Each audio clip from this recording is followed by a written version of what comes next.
My name is Thomas McKinnon, and I've been working as a lumberjack in the forests of northern Maine for the past 15 years. I'm 38 years old, 6 feet tall, with calloused hands and a beard that's seen more winters than I care to count. I live alone in a small cabin, about 3 miles from the nearest town, Millfield, and I prefer it that way. The forest is my sanctuary, the sound of my axe against wood is my music, and the solitude is my peace. I never married, never had children, and never really wanted either. My life is simple. I wake before dawn, work until sunset, and spend my evenings by the fire with a book and a cup of coffee. It's a good life, an honest life, and it suits me just fine.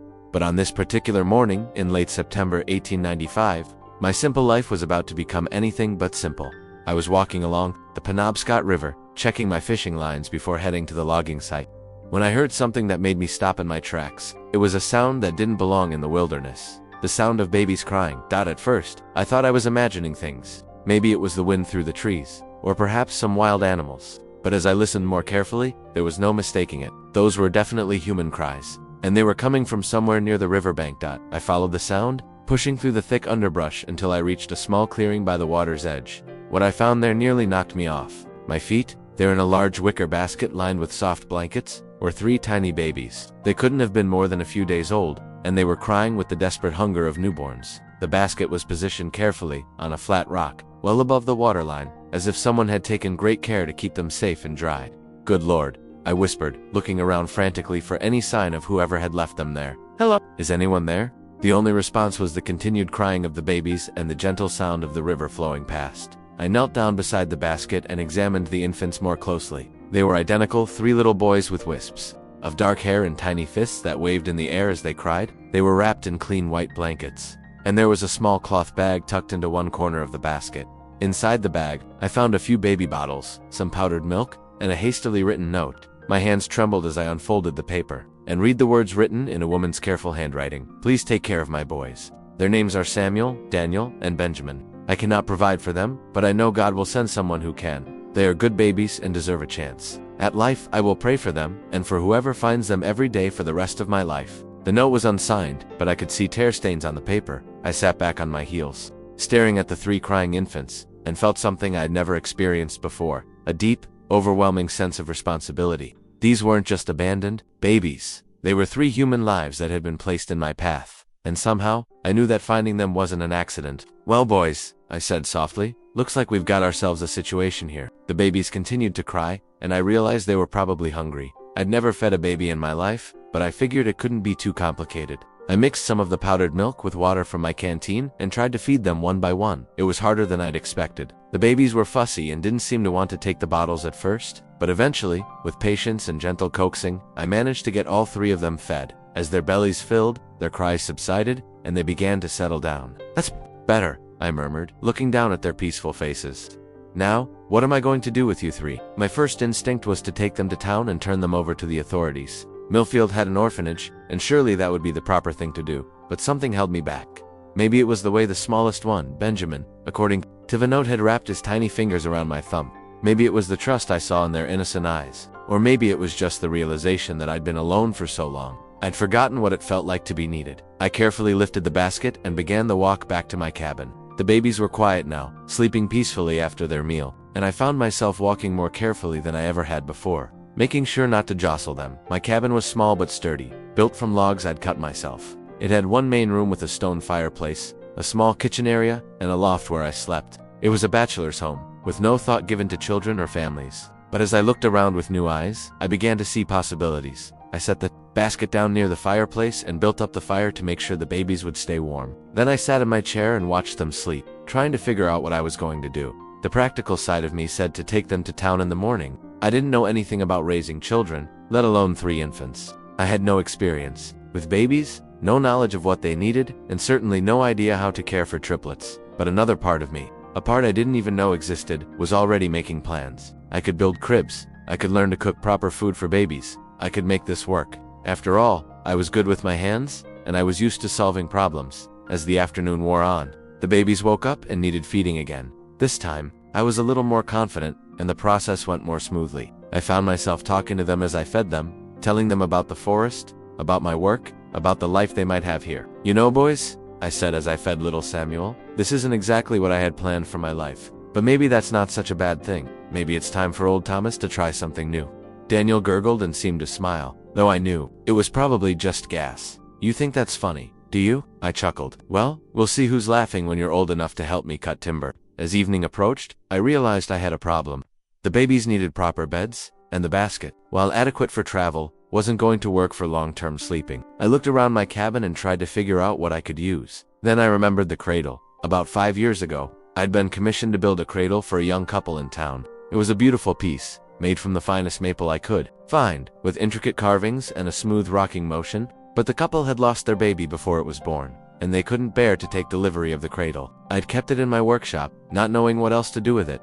I went out to the workshop and found the cradle, still wrapped in the cloth I'd covered it with years ago. It was large enough for all 3 babies, at least for now, and it was the most beautiful piece of furniture I'd ever made. I brought it inside and set it up near the fireplace. The babies were getting fussy again, and I realized they needed changing.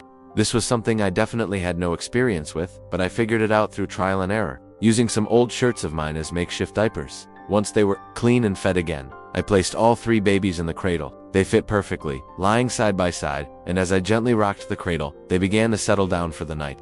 There you go, boys, I whispered. Your first night in your new home. I sat by the fire, watching them sleep, and felt something I'd never experienced before. It wasn't just responsibility or duty, it was love. Pure, unconditional love for 3 tiny human beings who had been placed in my care. I thought about the woman who had written the note, wondering what circumstances had forced her to give up her children. I thought about the courage it must have taken to leave them by the river, trusting that someone would find them and care for them. I don't know who you are, I said quietly, as if she could hear me, but I want you to know that your boys are safe. I'll take care of them, I promised. As the fire died down and the cabin grew quiet, I made a decision that would change my life forever. I wasn't going to take the babies to the orphanage. I was going to keep them, raise them, and give them the best life I could. I didn't know how I was going to do it. I didn't know anything about being a father, let alone a father to triplets. But I knew one thing for certain. These boys belonged with me, and I belonged with them. The next morning I awoke to the sound of crying babies and realized that my old life was over. From now on, I wasn't just Thomas McKinnon, the solitary lumberjack. I was Thomas McKinnon, father of 3. And as I got up to feed Samuel, Daniel, and Benjamin, I found myself smiling for the first time in years.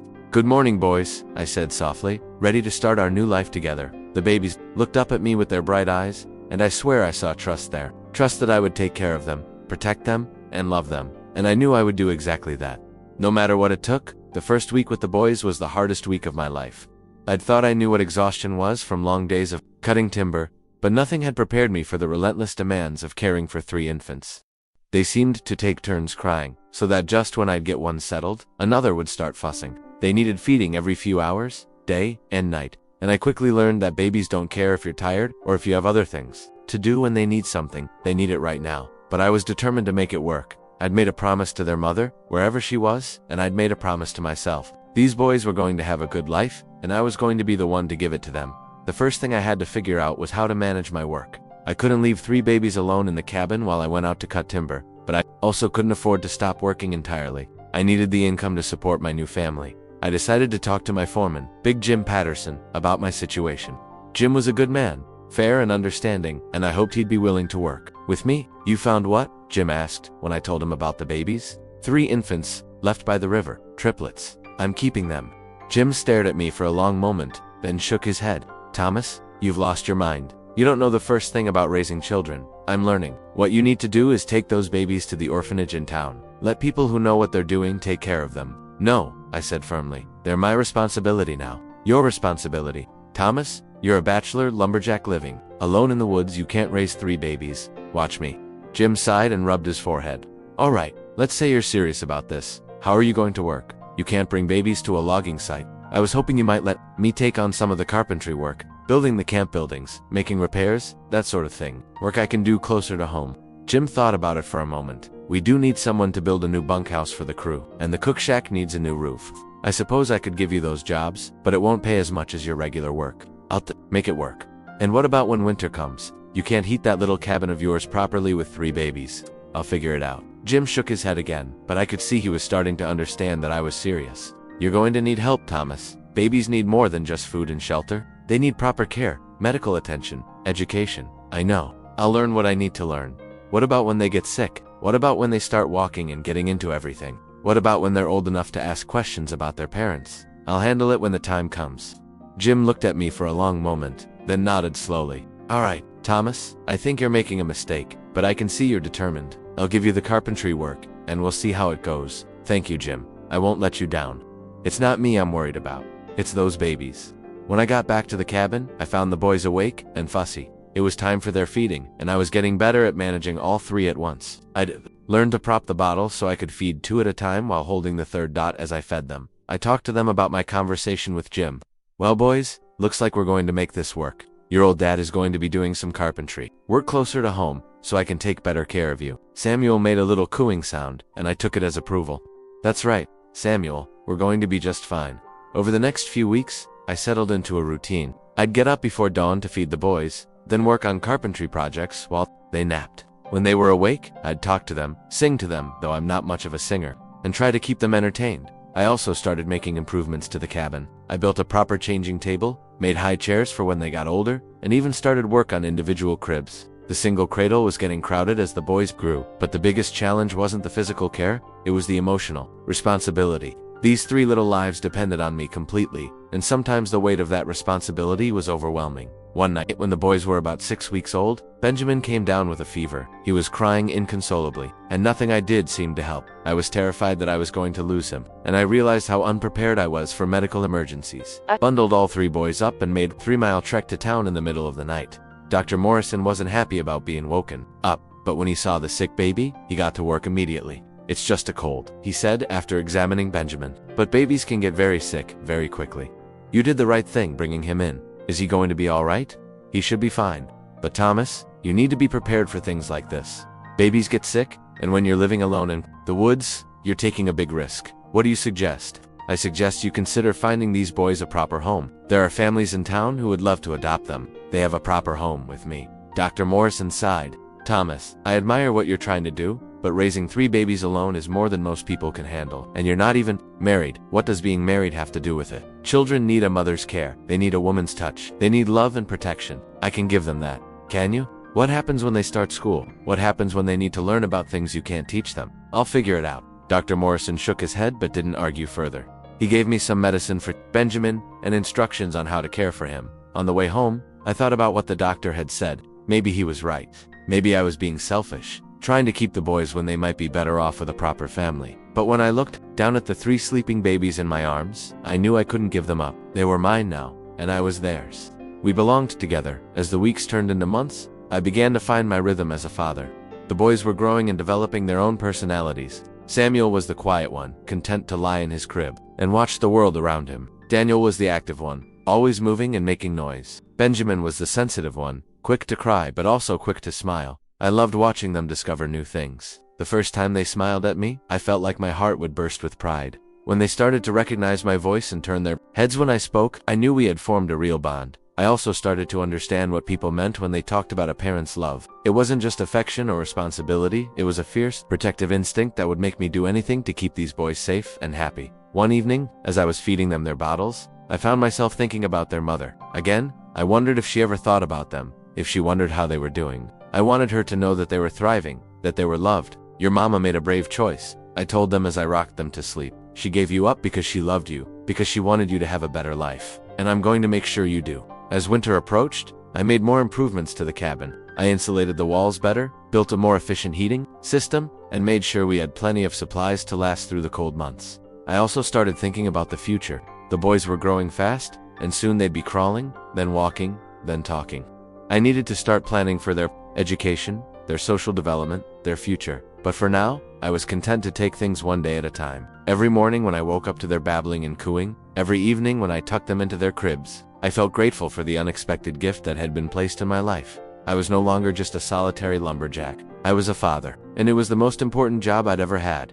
The boys were my purpose now, my reason for getting up every morning and working hard every day. They had given my life meaning in a way I'd never experienced before, and as I watched them sleep peacefully in their cribs, I knew that finding them by the river had been the best thing that had ever happened to me. By the time the boys reached their first birthday, our little cabin had been transformed into a proper home. What had once been a sparse bachelor's quarters was now filled with the sounds of laughter, the sight of toys scattered across the floor, and the warmth of a real family. Samuel, Daniel, and Benjamin had grown into healthy, happy toddlers, each with his own distinct personality. Samuel was still the quiet observer, content to sit and play with wooden blocks I'd carved for him. Daniel was the explorer, constantly getting into everything and keeping me on my toes. Benjamin was the charmer, with a smile that could melt the hardest heart and a laugh that filled the cabin with joy. I'd learned more about parenting in that first year than I'd ever thought possible. I could change diapers with my eyes closed. I knew exactly how to hold each boy to get him to stop crying, and I'd become an expert at preparing bottles and baby food. But more than the practical skills, I'd learned about love, the kind of love that makes you willing to sacrifice anything for another person's happiness. These 3 boys had become the center of my world, and I couldn't imagine life without them. The townspeople had gradually accepted our unusual family at first. There had been plenty of gossip and speculation about the bachelor lumberjack trying to raise 3 babies alone. But as the months passed and people saw how well the boys were thriving, the criticism turned to admiration. Mrs. Henderson, who ran the general store, had become particularly helpful. She'd order special supplies for the boys and always had advice about child rearing. "Those boys are lucky to have you, Thomas," she'd tell me whenever I came to town with them. "You're doing a fine job." Dr. Morrison had also come around. After several visits for routine checkups and minor illnesses, he'd admitted that the boys were as healthy and well cared for as any children he'd seen. "I have to admit, Thomas," he'd said during their last visit, "I was wrong about you. These boys are thriving under your care." But it was Mrs. Sarah Collins who made the biggest difference in our lives. Sarah was a widow in her early 30s who had moved to Millfield the previous spring with her 8-year-old daughter Emma. Her husband had died in a mining accident, and she'd come to Maine to start fresh. She'd taken a job as the town's school teacher and had quickly become beloved by both children and parents. I first met Sarah when I brought the boys to town for their first birthday celebration. Mrs. Henderson had insisted on throwing them a party at the general store, and half the town had shown up. Sarah was there with Emma, and I was immediately struck by her kindness and the way she interacted with the boys. "They're beautiful children," she said, holding Benjamin while he giggled and reached for her hair. "You've done an amazing job with them." "Thank you. It's been a learning experience." "I imagine it has. 3 babies at once. That's more than most couples can handle, let alone a single man." "We manage." "I'm sure you do more than manage. Look at how happy they are, how healthy. That doesn't happen by accident." As the party went on, I found myself drawn to Sarah. She was intelligent, kind, and had a natural way with children. Emma was a delightful little girl, well-behaved and clearly adored by her mother. "Emma's been asking about the boys," Sarah said as the party was winding down. "She'd love to come visit sometime, if that would be all right." "Of course. The boys could use some interaction with other children, and you could probably use some adult conversation that doesn't involve logging or baby care." I laughed. "You might be right about that." Sarah and Emma came to visit the following Sunday, and it was the most enjoyable afternoon I'd had in months. Emma was wonderful with the boys, playing with them and helping me feed them. Sarah and I talked about everything: books, philosophy, our hopes for the children's futures. "You know," Sarah said as we watched Emma teach the boys to clap their hands, "I never expected to find someone like you in a place like this." "What do you mean?" "I mean a man who's willing to sacrifice his own comfort and convenience to care for 3 children, who aren't even his own. It's remarkable." "They are mine," I said firmly. "Maybe not by blood, but in every way that matters." "I can see that. And they're lucky to have you." As the weeks passed, Sarah and Emma became regular visitors to our cabin.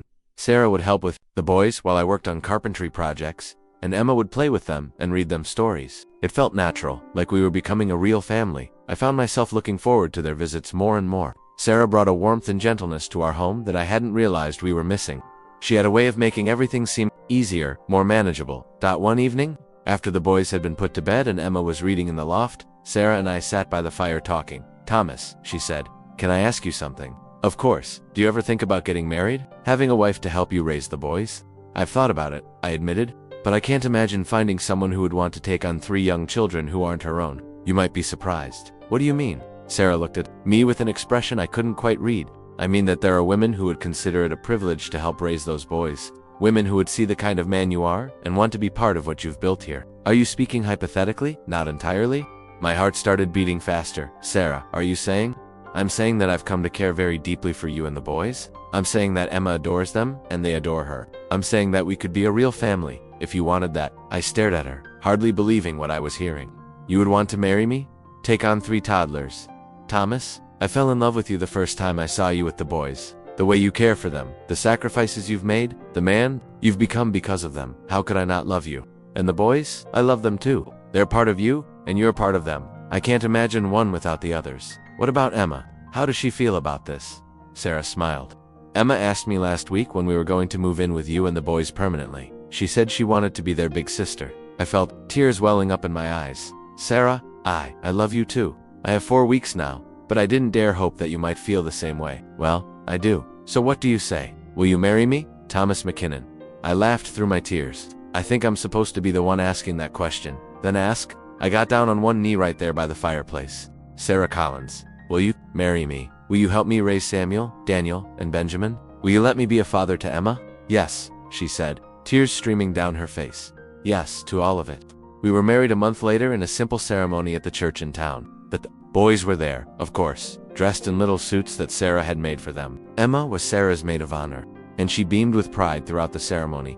After the wedding, we all moved into the cabin together. It was crowded, but we were happy.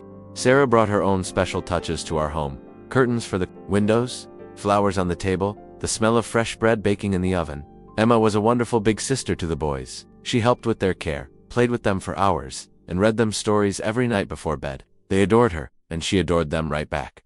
As the boys grew older, Sarah and I worked together to give them the best possible upbringing. We taught them to read and write, to be kind and respectful, to work hard and be honest. We told them the story of how I found them by the river, and we made sure they knew they were loved and wanted. Do you think our real mama loved us? Daniel asked one day when he was about 5 years old. I know she did, I told him. She loved you so much that she made sure you would be found by someone who could take care of you. And now we have Mama Sarah, Samuel added.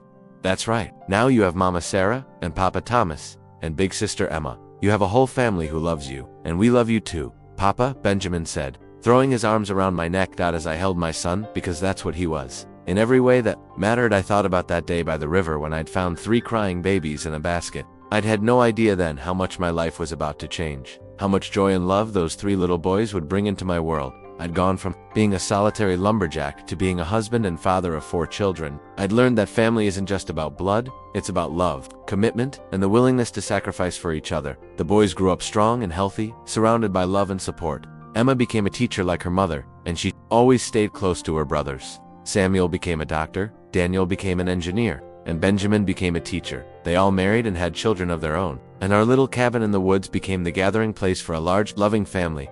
And every year on the anniversary of the day I found them, we would go down to the river and say a prayer of thanks for the brave woman who had given them life, for the circumstances that had brought us together, and for the love that had made us a family. The lumberjack who had found 3 babies by the river had discovered something more valuable than any treasure. He had discovered the true meaning of family and the incredible power of love to transform lives. The end.